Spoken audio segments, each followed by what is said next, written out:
ప్రతిధ్వనికి స్వాగతం. జాతీయ పరీక్షల సంస్థ నిర్ణయాలు తరచూ వివాదమవుతున్నాయి. జేఈఈ మెయిన్ మొదటి విడత పరీక్ష తేదీలు మార్చడంతో తెలుగు రాష్ట్రాల్లో గందరగోళ వాతావరణం నెలకొంది. ఇంటర్ 10వ తరగతి పరీక్షలు మళ్ళీ ఎలా రీషెడ్యూల్ చేయాలో అధికారులకు తర్జన భర్జన పడుతున్నారు. అయితే ఎన్టీఏ తీరు ఇదే మొదటిసారి కాదు. గతంలోనూ తరచుగా ఇలాంటి వివాదాస్పదమైన నిర్ణయాలు తీసుకున్నాయి. అయితే ఈ పరీక్షల నిర్వహణలో జాతీయ పరీక్షల సంస్థకు అదేవిధంగా రాష్ట్రాలకు మధ్య ఈ సమన్వయ లోపం ఎందుకు తలెత్తుతుంది, తరచుగా ఈ గందరగోళం ఎందుకు కనిపిస్తోందనే అంశంపైన నేటి ప్రతిధ్వని. ఈరోజు చర్చలో పాల్గొనేందుకు మనతో జేఎన్టీయు మాజీ వైస్ ఛాన్సలర్, యూజీసీ మాజీ సభ్యులు ప్రొఫెసర్ డిఎన్ రెడ్డి గారు ఉన్నారు. అదేవిధంగా nano educational institutions director why Srinivas గారు ఉన్నారు. మొదటగా డిఎన్ రెడ్డి గారు, మీరు చెప్పండి, అంటే పరీక్షల నిర్వహణకు సంబంధించి జాతీయ పరీక్షలో ఒక పకడ్బందీగా నిర్వహించాలన్న ఉద్దేశంతో ప్రత్యేకంగా ఒక సంస్థను ఏర్పాటు చేశారు. అంటే గతంలో ఇటు సిబిఎస్ఈ కానీ ఐఐటీలు కానీ తరచుగా వాటిపైన ఒత్తిడి చేయకూడదనే ఉద్దేశంతో కేంద్ర ప్రభుత్వం నిర్ణయం తీసుకుంది. అలా ఒక ప్రత్యేక సంస్థ ఏర్పాటు అయినప్పటికీ ఈ గందరగోళం పదే పదే ఎందుకు తలెత్తుతోంది? ఇది 2017లో జాతీయ నేషనల్ టెస్టింగ్ ఏజెన్సీని కేంద్ర ప్రభుత్వం ఏర్పాటు చేసింది. మొత్తం నేషన్ మొత్తం కూడా ఒక టెస్ట్ ఉండాలి, ఇంజనీరింగ్ ఎగ్జామినేషన్కి, నీట్ ఎగ్జామ్ అని చెప్పి ఏర్పాటు చేయడం జరిగింది. మొదట్లో 2 సంవత్సరాలు వాళ్ళ కొంచెం అనుభవ రాహిత్యం వలన కొంత సమయం పట్టింది. తర్వాత 2 సంవత్సరాలు కోవిడ్ వలన కొంత ఎగ్జామినేషన్ డిస్టర్బ్ అయింది, సిబిఎస్ఈ కానీ ఎన్టీఏ జాతీయ ఎగ్జామినేషన్ కానీ. అయితే ఈ సంవత్సరం జనవరిలోనే ఈ యొక్క ఎన్టీఏ మన ఎగ్జామినేషన్ కండక్ట్ చేయాలి. JEE main examination 16th to 21st అంటే 16 నుంచి 21 వరకు, ఏప్రిల్ వరకు ఏర్పాటు చేయాలని 3 నెలల ముందే ప్రకటించారు. అయితే ఈ సంవత్సరం కొత్త పరిమాణాలు ఏంటంటే, సిబిఎస్ఈ విద్యార్థులు మాకు ఆఫ్లైన్ ఎగ్జామినేషన్ మేము రాయలేము, మాకు వేరే విద్యా విధానం కావాలి, మాకు ఇవాల్యుయేషన్ కూడా వేరే ఉండాలి, సుప్రీంకోర్టుకి వెళ్ళటం జరిగింది. ఈ సుప్రీంకోర్టు నిర్ణయం అనేది ఫిబ్రవరి ఎండింగ్లో వచ్చింది. మేము సిబిఎస్ఈ ఎగ్జామినేషన్ ప్యాటర్న్లో ఇంటర్ఫియర్ కాము. కాబట్టి అప్పుడు ఏమైందంటే, వీళ్ళు సిబిఎస్ఈ ఎగ్జామినేషన్ క్లాష్ అవుతుందని చెప్పి వీళ్ళు ఈ యొక్క జేఈ మెయిన్ ఎగ్జామినేషన్ డేట్స్ని డిస్టర్బ్ చేయడం జరిగింది. అయితే ఇక్కడే పొరపాటు చేశారు. అన్ని రాష్ట్రాలని సంప్రదించి వాళ్ళ ఎగ్జామ్ని షెడ్యూల్ తీసుకొని వాళ్ళు ఎక్కడైతే క్లాష్ కాకుండా ఎగ్జామ్ డేట్స్ అనౌన్స్ చేస్తే బాగుండేది. కానీ వీళ్ళ యొక్క సిబిఎస్ఈనే జాతీయంగా కన్సిడర్ చేసి ఈ డేట్లు అనేది 16th to 21st ఏప్రిల్లో ఉన్న డేట్స్ని 21 నుంచి మొదలుపెట్టేట్టుగా వీళ్ళు నిర్ణయం తీసుకోవడం జరిగింది. అది కూడా 2 రోజుల క్రితం 21, 24, 25, 29, 1st and 4th మే ఈ యొక్క 6 రోజుల్లో ఎగ్జామ్ షెడ్యూల్ ఇవ్వడం జరిగింది. దీనివల్ల మన రాష్ట్రం కానీ, తెలంగాణ కానీ, ఆంధ్రప్రదేశ్లో కానీ ఇంటర్మీడియట్ ఎగ్జామ్ మీద చాలా ప్రభావం పడుతుంది. ఎందుకంటే స్టూడెంట్స్ ఆల్రెడీ ఇంటర్మీడియట్ షెడ్యూల్ వచ్చింది కాబట్టి వాళ్ళ ప్రిపరేషన్లో ఉన్నారు. అదే మెయిన్ ఎగ్జామినేషన్ కూడా ముందు కంప్లీట్ అయిపోతే ఇంటర్మీడియట్ ఎగ్జామ్ రాయాలనేది కొంత డిస్టర్బెన్స్ అయితే ఉంది. కాబట్టి మరి ఈ మెయిన్ ఎగ్జామినేషన్ జేఈ అనేది చాలా ఇంపార్టెంట్. ఎందుకంటే ఎన్ఐటీలో ప్రవేశాలకు కానివ్వండి, ట్రిపుల్ కానివ్వండి, ఇంకా జాతీయలో మంచి పేరున్న సంస్థలు కానివ్వండి, అదేవిధంగా ఐఐటీలో చేరాలంటే IIT JEE main advanced exam రాయాలంటే దీనిలో కూడా క్వాలిఫై ఉండాలి. కాబట్టి విద్యార్థులకి ఇది చాలా ముఖ్యమైన ఎగ్జాము. మరి ఈ సంవత్సరం ఈ గందరగోళానికి మరి తెలంగాణ ప్రభుత్వం, విద్యాశాఖ కానీ, ఆంధ్రప్రదేశ్ కానీ కొంచెం ఆలోచించి వీళ్ళ రీషెడ్యూల్ చేస్తే ఇంటర్మీడియట్ ఎగ్జామినేషన్ని కొంతవరకు స్టూడెంట్స్ నష్టం కాకుండా జరుగుతుందని నేను అభిప్రాయపడుతున్నాను.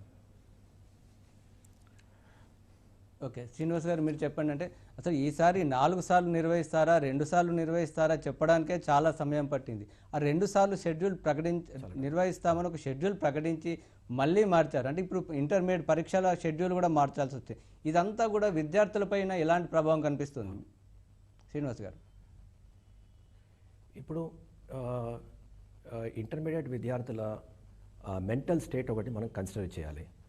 2 ఏళ్ల కఠోర పరిశ్రమ, and in some cases 8th class నుంచి వీళ్ళు ఈ కాంపిటేటివ్ ఎగ్జామ్కి ప్రిపేర్ అవుతూ ఉంటారు. ఈ సమయంలో మోస్ట్ ఇంపార్టెంట్ టైంలో వాళ్ళకి కాన్ఫిడెన్స్ ఇచ్చే బదులు ఇటువంటి చేంజెస్ చేయడం వల్ల వాళ్ళకి ఒక గందరగోళం పరిస్థితి, తర్వాత టైం మేనేజ్మెంట్ ఏ విధంగా చేయాలో తెలియక చాలా సతమతం అవుతూ ఉంటారు. ఇప్పుడు మన రాష్ట్రంలో అటు తెలంగాణలో కానీ, ఆంధ్రాలో కానీ చూస్తే 8th ఏప్రిల్ వరకు ప్రాక్టికల్ ఎగ్జామ్స్ ఉన్నాయి. ఆ తర్వాత జేఈ మెయిన్ ఎగ్జామ్ ఇప్పుడు చేంజ్ షెడ్యూల్లో 21st నుంచి మే 4th వరకు ఉన్నాయి. ఆ తర్వాత 5th నుంచి ఇంటర్మీడియట్ ఎగ్జామ్స్ పెట్టినా 19వ తారీఖు వరకు ఇంటర్మీడియట్ ఎగ్జామ్స్ ఉంటాయి, 19వ తారీఖు మే వరకు. ఆ తర్వాత ఇమీడియట్గా 24 నుంచి సెకండ్ అటెంప్ట్ ఉంది. సో స్టూడెంట్ మెంటల్ స్టేట్ చూడండి, intermediate JEE main syllabus almost same ఉన్నా కూడా అవి రెండు డిఫరెంట్ కైండ్స్ ఆఫ్ ఎగ్జామ్స్. ఇప్పుడు మీరు జేఈ మెయిన్ చూస్తే ఫస్ట్ ఇయర్ చదవాలి, సెకండ్ ఇయర్ చదవాలి, ఆబ్జెక్టివ్ టైప్ ఉంటుంది. అదే మనం ఇంటర్మీడియట్కి వస్తే అది total subjective and second year, దాంతోపాటు లాంగ్వేజెస్ కూడా చదవాలి. ఇప్పుడు స్టూడెంట్ ఎలా ఉన్నాడంటే, ఒక క్రికెటింగ్ అనాలజీ ఇవ్వాలంటే, ఒకరోజు 1 డే మ్యాచ్ ఆడిపించి మరుసటి రోజు టెస్ట్ మ్యాచ్ 5 రోజులు ఆడిపించి ఆ తర్వాత మళ్ళా టెస్ట్ మ్యాచ్ అవగానే మళ్ళా 1 డే మ్యాచ్ ఆడమన్నట్టుంది. సో స్టూడెంట్ మెంటల్ స్టేట్ అన్నది మనం ఇక్కడ చూడవలసింది. అదేవిధంగా సెకండ్ ఇయర్ స్టూడెంట్స్తో పాటు మనకి ఫస్ట్ ఇయర్ ఎగ్జామ్స్ కూడా ముడిపడి ఉన్నాయి. సో అందుకోసం వాళ్ళ ఎగ్జామ్స్ డిలే అవుతున్నాయి. వాళ్ళ ఎగ్జామ్స్ డిలే అవడం వల్ల ఏమవుతున్నది, వాళ్ళకి నెక్స్ట్ ఇయర్ ఎగ్జామ్స్ మాత్రం కరెక్ట్ టైంకి జరిగే పరిస్థితులు చాలా చాలా ఉన్నాయి. సో కరెక్ట్ టైంకి జరుగుతాయి కాబట్టి ఆల్రెడీ ఒక 2 నెలలు లేట్గా వాళ్ళ ప్రిపరేషన్ జరుగుతుంది. ఇది స్పెషలీ మన తెలుగు స్టూడెంట్స్కి ఉంటుంది. ఎందుకంటే సిబిఎస్ఈ కానీ మిగిలిన బోర్డ్స్లో కానీ 11th ఎగ్జామ్ ఉండదు, ఇంటర్ ఫస్ట్ ఇయర్ తర్వాత ఎగ్జామ్ ఉండదు. కానీ మనకి ఆ ఎగ్జామ్ ఉండడం వల్ల స్టూడెంట్ దాదాపుగా మార్చ్ 1 నుంచి మే ఎండ్ వరకు, అంటే దాదాపుగా 3 నెలలు బోర్డ్ ఎగ్జామ్ ప్రిపరేషన్కి కేటాయించవలసి వస్తుంది. దాంతో జేఈ మెయిన్ కానీ జేఈ అడ్వాన్స్డ్కి కానీ ప్రిపేర్ అవ్వడానికి ఛాన్సెస్ చాలా తక్కువ ఉంటాయి. అదేవిధంగా 10th క్లాస్ స్టూడెంట్స్కి వస్తే ఇప్పుడు 10th క్లాస్ పరీక్షలు ఎప్పుడు చెప్పండి చెప్పండి. అంటే శ్రీనివాస్ గారు, అంటే ఇప్పుడు జేఈఈ మెయిన్ అంటే మొదటి విడతకు రెండో విడతకు మధ్యలో ఈ ఇంటర్ పరీక్షలకు ఈ వ్యవధి ఎంత ఉంటే విద్యార్థుల్లో ఒత్తిడి తక్కువగా ఉంటుంది? అంటే ఈ 2 సార్లు పెట్టే ఉద్దేశం విద్యార్థుల్లో ఒత్తిడి తగ్గించాలన్న ఉద్దేశంతోనే 2 పెడుతున్నారు. కానీ ఆ 2 పరీక్షలు మధ్యలో ఇంటర్ పరీక్షలు ఇవి ఒత్తిడి పెంచుతాయా? వారు ప్రభుత్వం ఆశించిన ఒత్తిడి తగ్గుతుందంటారా? అసలు యాక్చువల్లీ వీళ్ళు సమస్య సాల్వ్ చేసే బదులు సమస్యను జటిలం చేశారు. ఎందుకంటే ఒక ఫార్మాట్ నుంచి ఇంకో ఫార్మాట్కి స్టూడెంట్ ప్రిపేర్ అవ్వాలి అంటే కనీసం ఒక 2 వారాల టైం అయినా ఇవ్వాలి. ఎందుకంటే ఒకసారి ఆబ్జెక్టివ్ నుంచి సబ్జెక్టివ్, మళ్ళీ ఆబ్జెక్టివ్. సో స్టూడెంట్ ఒక ఫార్మాట్ నుంచి ఇంకో ఫార్మాట్కి అడ్జస్ట్ అవ్వాలి అంటే ఒక రోజులో జరిగే ఇది కాదు. ఇప్పుడు రెడ్డి గారు అన్నట్టు మన రాష్ట్ర ప్రభుత్వం రీషెడ్యూల్ చేస్తుంది, అందులో there is no other alternative, చేస్తారు. బట్ రీషెడ్యూల్ చేసినంత మాత్రాన స్టూడెంట్ ప్రాబ్లమ్ సాల్వ్ కాదు. ఎందుకంటే వాడికి 2 వారాల టైం కూడా ఇవ్వకుండా ఇమీడియట్గా రెండో విడత మొదలు పెట్టేస్తే వాడికి ఎక్కడ అసలు ఈ ఎగ్జామ్కి అసలు మెంటలీ ప్రిపేర్ అవ్వడానికి కూడా వాడికి టైం దొరకదు. So this is not a ideal situation అని చెప్పాలి. ఓకే, డిఎన్ రెడ్డి గారు, అంటే మీరు గతంలో యూజీసీ లాంటి జాతీయ సంస్థల్లో కూడా పనిచేశారు. అంటే ఒక జాతీయ స్థాయి సంస్థలు, ముఖ్యంగా ఎన్టీఏ లాంటి పరీక్షలు నిర్వహించే సంస్థలు ఒక షెడ్యూల్ ఖరారు చేసే ముందు ఏ అంశాలను పరిగణలోకి తీసుకుంటాయి? అయితే రాష్ట్రాలతో కానీ, ఇటు ఇంటర్మీడియట్ బోర్డుతో కానీ, రాష్ట్రాలకు సంబంధించిన ఇంటర్ బోర్డులు, అదేవిధంగా సిబిఎస్ఈతో సమన్వయం లేకుండానే ఇలా నిర్ణయాలు తీసుకోవడం, దీనిపైన విమర్శలు వస్తున్నాయి. మీరేమంటారు? ఈ యొక్క జాతీయ విద్యా విధానంలో ఆలోచన విధానంలో మార్పులు రావటం వలన ఇట్లాంటి సమస్యలు రేకెత్తుతున్నాయి. ముఖ్యంగా ఇంతకుముందు ఏఐట్రిపుల్ ఉండేది, entire engineering examination throughout the country AI triple ఉండేది. తర్వాత ఐఐటి కౌన్సిల్ మాకు సపరేట్గా ఐఐటీలో అడ్మిషన్ కావాలంటే, స్టూడెంట్ నాలెడ్జ్ టెస్ట్ చేయాలంటే సపరేట్ ఎగ్జామ్ ఉండాలనేది వాళ్ళ అభిప్రాయం.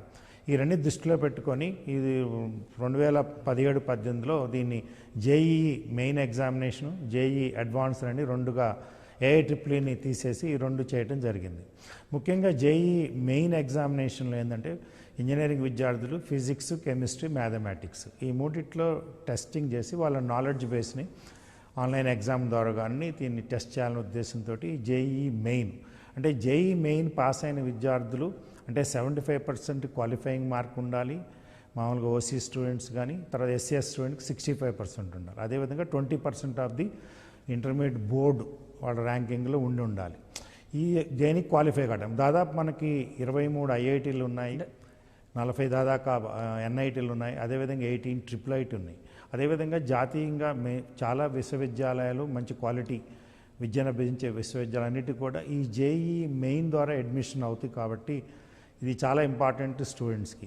అయితే ఈ కేంద్ర ప్రభుత్వం అనేది ఏంటంటే ఈ అనేక రాష్ట్రాలను సంప్రదించి వీళ్ళ బోర్డు ఎగ్జామ్స్ ఎప్పుడు ఉన్నాయి, సిలబస్ కవరేజ్ ఎంత ఉంది, ఇవన్నీ కూడా రాష్ట్రాల అభిప్రాయం కూడా తీసుకొని సిబిఎస్ఈ వాళ్ళు కూడా పరిగణన తీసుకొని వీళ్ళు డేట్స్ అనౌన్స్ చేస్తే విద్యార్థులకు ఎలాంటి నష్టము లేకుండా ఉంటుంది. అయితే వీళ్ళు బేసికల్గా కేంద్ర ప్రభుత్వం ఈ నేషనల్ టెస్టింగ్ ఏజెన్సీ అనేది ఓన్లీ సిబిఎస్ఈ మీద ఆధారపడి డేట్లు అనౌన్స్ చేస్తున్నారు. అది which is wrong actually.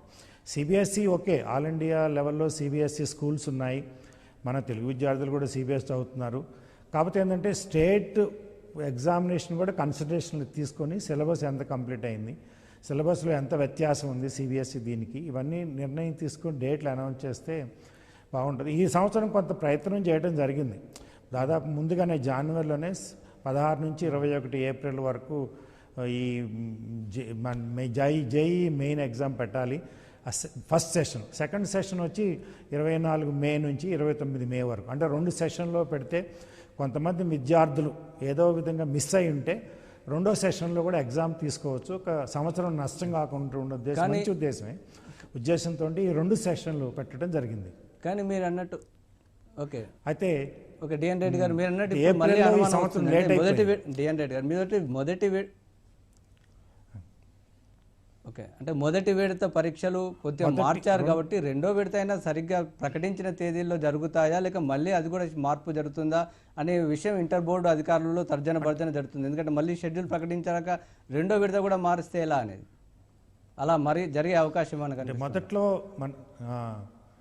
నిపుణులతోటి subject ఎక్స్పర్ట్తో discuss చేసినప్పుడు ఫస్ట్ సెషన్కి సెకండ్ సెషన్కి కనీసం 1 మంత్ గ్యాప్ ఉండాలి స్టూడెంట్ ప్రిపరేషన్ అని చెప్పి నిర్ణయం తీసుకోవడం జరిగింది. అందువల్ల 16-21 తర్వాత 24-29 అనే డేట్లు నిర్ణయించారు, 1 మంత్ గ్యాప్ ఉంటుందని. అయితే ఇప్పుడు మన రాష్ట్ర ప్రభుత్వం ఇంటర్మీడియట్ బోర్డు కానీ తెలంగాణ ప్రభుత్వం కానీ హైయర్ ఎడ్యుకేషన్ వాళ్ళకి నేషనల్ టెస్టింగ్ ఏజెన్సీ రాసి సెకండ్ సెషన్ డేట్లు కూడా మార్చడానికి వీలు లేదు, మార్చొద్దు అని కూడా అన్ని రాష్ట్రాలు కూడా వాళ్ళకి రిప్రజెంట్ చేసి సెకండ్ సెషన్ డేట్స్ మార్చకుండా మళ్ళీ ప్రయత్నం చేస్తే బాగుంటుంది. సో స్టూడెంట్స్కి నష్టం జరగకుండా ఉంటుంది. ముఖ్యంగా ఇప్పుడు ఇది 24 డేట్ కూడా స్టాగర్ డేట్ ఇచ్చారు. 21, 1, 24, 25, 29, 1, మళ్ళీ అలాగే రంజాన్ ఒకటి 3వ తారీఖు వస్తుంది, మన 4 ఇచ్చారు. సో ఇట్లా స్టాగర్ చేసి ఇచ్చారు డేట్స్. కొంచెం ఇబ్బందిగా ఉంది స్టూడెంట్స్కి అయితే. కాబట్టి మన ఇంటర్మీడియట్ ఎగ్జామినేషన్ అంటే ఈ తేదీల్లో మార్పుల వల్ల ఓకే డిఎన్ రెడ్డి గారు ఇప్పుడు సెషన్ ఒక అడ్వాంటేజ్ అంటే ఇప్పుడు ఈ తేదీల్లో మార్పులు చేయడం వల్ల పదే సార్ డిఎన్ రెడ్డి గారు ఒక నిమిషం శ్రీనివాస్ గారు మీరు చెప్పండి. అంటే పదే ఈ మార్పులు చేయడం వల్ల అంటే ఇటు రాష్ట్రాల్లో ఉన్నటువంటి ఇంజనీరింగ్ ఎంట్రన్స్లు కానీ అదేవిధంగా JEE advanced already Mumbai IIT వాళ్ళు ఆల్రెడీ షెడ్యూల్ కూడా ప్రకటించారు, వాటిపైన కూడా ఏమైనా ప్రభావం కనిపించే అవకాశం కనిపిస్తుందా? అవునండి. అసలు యాక్చువల్లీ ఈసారి బేసిక్ ప్రాబ్లం ఎందుకు వచ్చిందంటే ఎన్టీఏ ద్వారా ట్రాన్స్పరెన్సీ లేకుండా జరిగింది. కిందటి 2 సంవత్సరాలు మనకి కోవిడ్ రిజల్ట్ వల్ల కొన్ని అన్సర్టనిటీ వచ్చింది, కానీ ఇంత పెద్ద ప్రాబ్లం కాలేదు. ఎందుకంటే ఎప్పటికప్పుడు ఎడ్యుకేషన్ మినిస్టర్ గారు అదేవిధంగా ఎన్టీఏ అథారిటీస్ కూడా ముందరే నోటిఫికేషన్ ఇవ్వడం, తర్వాత ఇన్ఫర్మేషన్ ఇవ్వడం వల్ల స్టూడెంట్స్ మెంటలీ ప్రిపేర్ అయ్యారు. ఈసారి చూస్తే మనకి మీరు మొదటగా అన్నట్టు 4 అటెంప్ట్స్ పెట్టాలా, 2 అటెంప్ట్స్ పెట్టాలా, 2 అటెంప్ట్స్ ఉంటే ఎప్పుడు ఉంటాయి అన్నది స్టూడెంట్స్ మార్చ్ 1 వరకు క్లారిటీ రాలేదు. అసలు ఇది యాక్చువల్లీ డిసెంబర్లోనే ఒక విధమైన గైడెన్స్ ఇచ్చి ఉంటే మేబీ నోటిఫికేషన్ రాకపోవచ్చు, బట్ ప్రతి సంవత్సరం లాగే డిసెంబర్లోనే గైడెన్స్ ఇచ్చి ఉంటే బోర్డ్స్, స్టేట్ గవర్నమెంట్స్ కానీ స్టూడెంట్స్ కానీ ప్రిపేర్ అవ్వడానికి ఛాన్స్ ఉండేది. కానీ ఈసారి ఏం చేశారు, మార్చ్ 1 వరకు ఎటువంటి ఇన్ఫర్మేషన్ రాలేదు. జనవరిలో మేము రివ్యూ చేస్తే మేము అడిగితే ఎలక్షన్ ఉన్నాయి, ఎలక్షన్ షెడ్యూల్ అయిన తర్వాత చేస్తామన్నారు. ఎలక్షన్ షెడ్యూల్ వచ్చిన తర్వాత చేసినా కూడా మనకి ఈ ప్రాబ్లం వచ్చేది కాదు. మార్చ్ 1 నాడు నోటిఫికేషన్ వచ్చింది, అదే రోజు ఈ ఆన్లైన్ అప్లికేషన్స్ రిజిస్ట్రేషన్స్ కూడా అదే రోజు మొదలైంది. అంటే స్టూడెంట్స్ కానీ ఇటు స్టేట్ గవర్నమెంట్స్ కానీ ఎటువంటి అడ్వాన్స్డ్ ఇన్ఫర్మేషన్ ఇవ్వకపోవడం వల్ల ఈసారి ఈ కన్ఫ్యూషన్ జరిగింది. రెండో ప్రశ్నకు వస్తే ఈసారి సెకండ్ అటెంప్ట్కి చాలా డిమాండ్ ఉంటుంది. ఆల్రెడీ మీరు ట్విట్టర్లో చూస్తే చాలా ట్విట్టర్ మీద చాలామంది స్టూడెంట్స్, పేరెంట్స్, ఎడ్యుకేషన్ ఇన్స్టిట్యూషన్స్ వాళ్ళు దీనికి రియాక్ట్ అయ్యారు. సెకండ్ అటెంప్ట్ 24 జరిపించడం అన్నది I think it is ridiculous. ఎందుకంటే మే 4కి ఫస్ట్ అటెంప్ట్ కంప్లీట్ చేసి మే 24th సెకండ్ అటెంప్ట్ స్టార్ట్ చేస్తామంటే 20 రోజుల గ్యాప్లో మీనింగ్లెస్. అసలు ఇచ్చి కూడా స్టూడెంట్కి ఏం పెద్ద బెనిఫిట్ ఉండదు. మధ్యలో ఈ బోర్డ్ ఎగ్జామ్ శాండ్విచ్ అయి ఉండడం వల్ల అసలు ఏ రకంగానూ అది second attempt will not be useful. I think government మీద, ఎన్టీఏ మీద ప్రెషర్ ఉంటుంది ఈ పోస్ట్పోన్ చేయడానికి. చాలా ఫ్యాక్టర్స్ ఉన్నాయి. అది పక్కకి పెడితే ఇప్పుడు స్టేట్ గవర్నమెంట్ పరిస్థితి చూస్తే, ఇప్పుడు జేఈ మెయిన్ ఎగ్జామ్ అవుతే కానీ ఎంసెట్ అవ్వలేదు, ఎంసెట్ అవుతే కానీ కౌన్సిలింగ్ జరగదు, కౌన్సిలింగ్ జరిగితే కానీ మనకి ఇంజనీరింగ్ అడ్మిషన్స్ జరగవు, క్లాసెస్ స్టార్ట్ కావు. ఇప్పుడు లాస్ట్ టైం చూస్తే ఎంసెట్ అయిపోయిన తర్వాత జేఈ మెయిన్ 2 సెషన్స్ జరిగాయి. ఆ తర్వాత ఎంసెట్ ఫస్ట్ రౌండ్ కౌన్సిలింగ్ అయిన తర్వాత సెకండ్ రౌండ్ తేదీలు ప్రకటించారు. కానీ జోసా కౌన్సిలింగ్ అవ్వలేదు కాబట్టి మళ్ళా ఎంసెట్ సెకండ్ రౌండ్ మళ్ళీ పోస్ట్పోన్ చేశారు. జోసా కౌన్సిలింగ్ అయిన తర్వాత ఎంసెట్ సెకండ్ రౌండ్ కౌన్సిలింగ్ చేశారు. సో ఈసారి కూడా ఇదే విధంగా మనకి ఈ గందరగోళ పరిస్థితి ఉంటుంది. సో ఇది ఈ ఎన్టీఏ తప్పుడు విధానాలు, I would say lack of transparency వల్ల మనకి ఈ ప్రాబ్లమ్స్ వస్తున్నాయి. ఓకే శ్రీనివాస్ గారు, చర్చలో చిన్న విరామం తీసుకుందాం.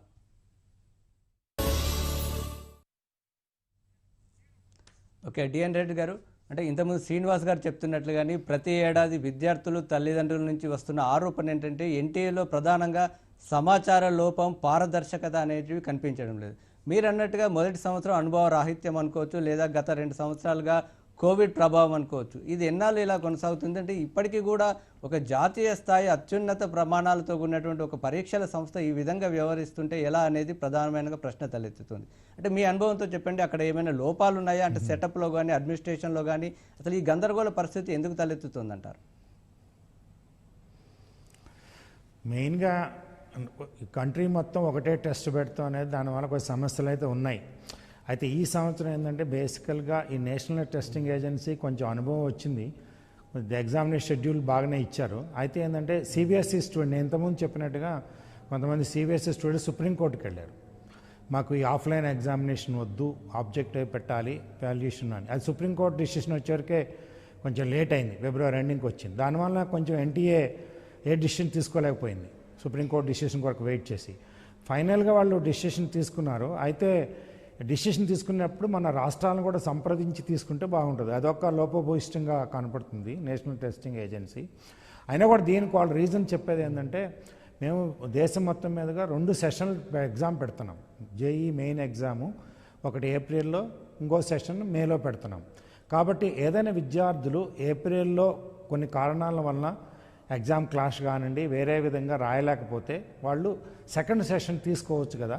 మేము కొంతమంది స్టూడెంట్స్కి 2 సెషన్ తీసుకొని ఏది బెస్ట్ పర్ఫార్మింగ్ సెషన్ ఉంటే ఆ మార్కులు కన్సిడర్ చేస్తాము. ఇట్లాంటి మేము కన్సెషన్ ఇచ్చాము, ఇట్లాంటి స్టూడెంట్స్కి ఫెసిలిటీ ఇచ్చాము. కాబట్టి అంత పెద్ద ఎక్కువ ఎఫెక్టివ్ పడదనేది నేషనల్ టెస్టింగ్ ఏజెన్సీ యొక్క ఆర్గ్యుమెంట్. కరెక్టే, కానీ మీరు అన్నట్టు విద్యార్థి వ్యక్తిగత కారణాలతో రాయలేకపోవడం వేరు, కానీ ఇంటర్ బోర్డు పరీక్షల వల్ల రాయలేకపోవడం వేరు. పరీక్షలకు క్లాష్ అయ్యే విధంగా పెట్టి మరో అవకాశం ఉందంటే ఎలా అన్నది. కాబట్టి మన ఇంటర్మీడియట్ ఎగ్జామ్ ఇంపార్టెంటే, కానీ national exam JEE main, JEE advanced చాలా ఇంపార్టెంట్ అండి. ఎందుకంటే మెరిట్ స్టూడెంట్స్కి దేశీయ మొత్తం మీదుగా మంచి ఇన్స్టిట్యూషన్లో, ఐఐటీలో చేరాలంటే ఇది మంచి అవకాశం. కాబట్టి వాళ్ళకి ప్రియారిటీ ఇవ్వాల్సిన అవసరం ఉంది.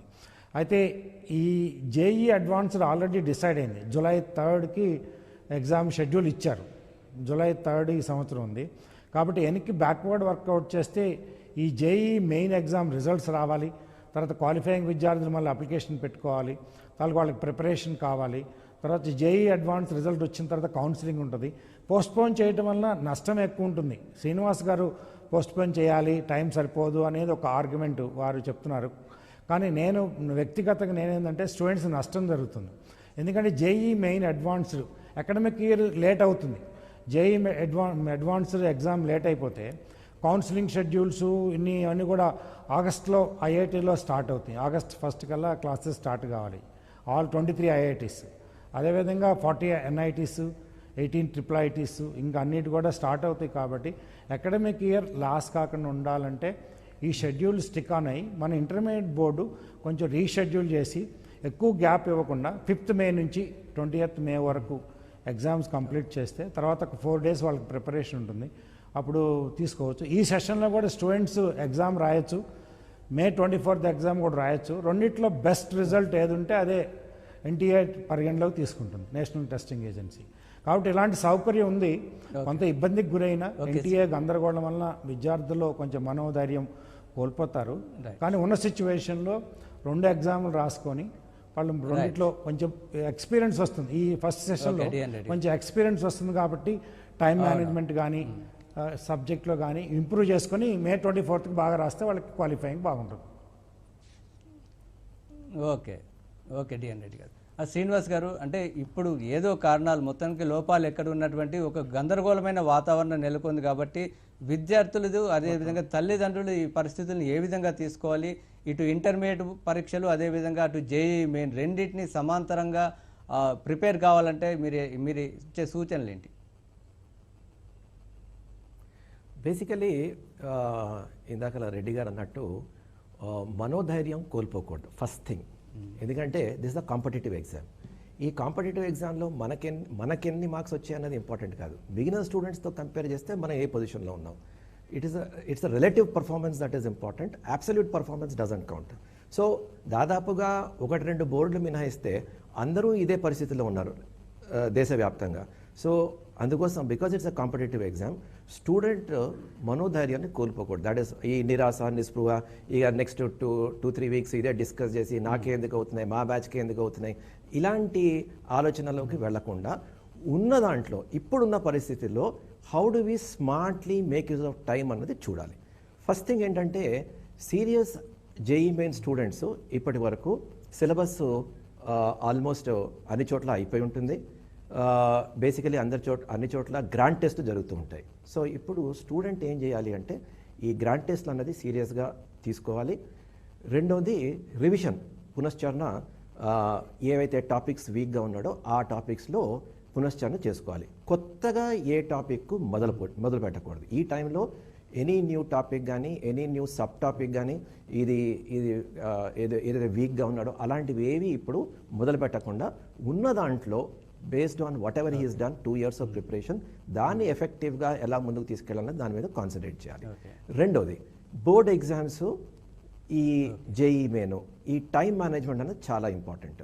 మొన్న అక్టోబర్లో వీళ్ళకి ఇంటర్మీడియట్ ఫస్ట్ ఇయర్ ఎగ్జామ్స్ అయ్యాయి కాబట్టి బోర్డ్ ఎగ్జామ్స్కి ఎంతవరకు ప్రిపేర్ అవ్వాలి, ఆ తర్వాత ఎంత టైం స్పెండ్ చేస్తే సరిపోతుంది అన్నది వాళ్ళకి కరెక్ట్ ఐడియా వచ్చేసింది ఆల్రెడీ. మొన్ననే అక్టోబర్లోనే రాశారు కాబట్టి. సో దాని ప్రకారము వాళ్ళు ఏం చేయాలి అంటే జేఈ మెయిన్ ఎవరికైతే ఏప్రిల్ 22 ఉంటుందో వాళ్ళు ఒక రకంగా ప్రిపేర్ అవ్వాలి. ఎవరికైతే జేఈ మెయిన్ మే 3rd మే 4th ఉంటుందో వారు వేరే రకంగా ప్రిపేర్ అవ్వాలి. ఎందుకంటే ఎవరికైతే జేఈ మెయిన్ 22కు ఉంటుందో వాళ్ళు కొంచెం జేఈ మెయిన్ మీద ఎక్కువ ఫోకస్ పెట్టి ఆ తర్వాత వాళ్ళకి దాదాపుగా 2 వారాలు టైం ఉంటుంది కాబట్టి బోర్డ్ ఎగ్జామ్కి అప్పుడు ప్రిపేర్ అవ్వచ్చు.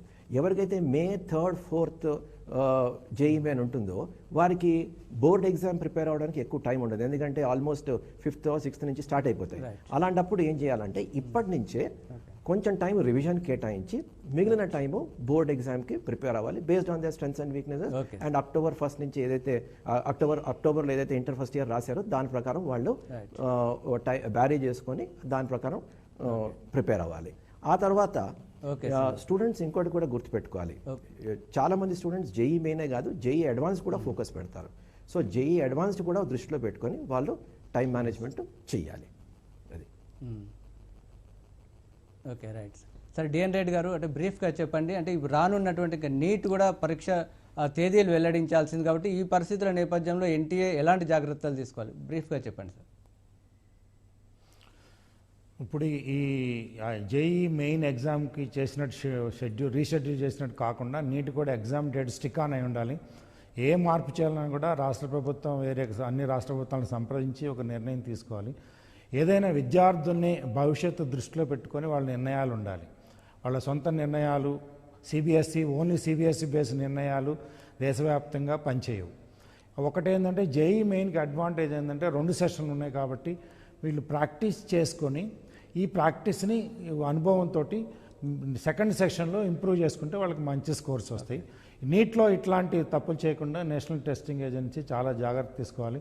ముందుగా రాష్ట్రాలు కూడా వాళ్ళకి నేషనల్ టెస్ట్ ఏజెన్సీకి మన షెడ్యూల్ వాళ్ళకి రాసి మాకు ఈ షెడ్యూల్ ఉన్నాయి, ఈ షెడ్యూల్లో మార్పు చేస్తే మాకు డిస్టర్బెన్స్ అవుతుంది విద్యార్థులకు అనేది కూడా అన్ని రాష్ట్ర ప్రభుత్వాలు వాళ్ళ కేంద్ర ప్రభుత్వానికి ఎన్టీఏ ఏజెన్సీకి కూడా దృష్టికి తీసుకురావాల్సిన అవసరం చాలా ఉంది. ఇంకా పోతే మెయిన్ చర్చలో పాల్గొన్నందుకు ధన్యవాదాలు.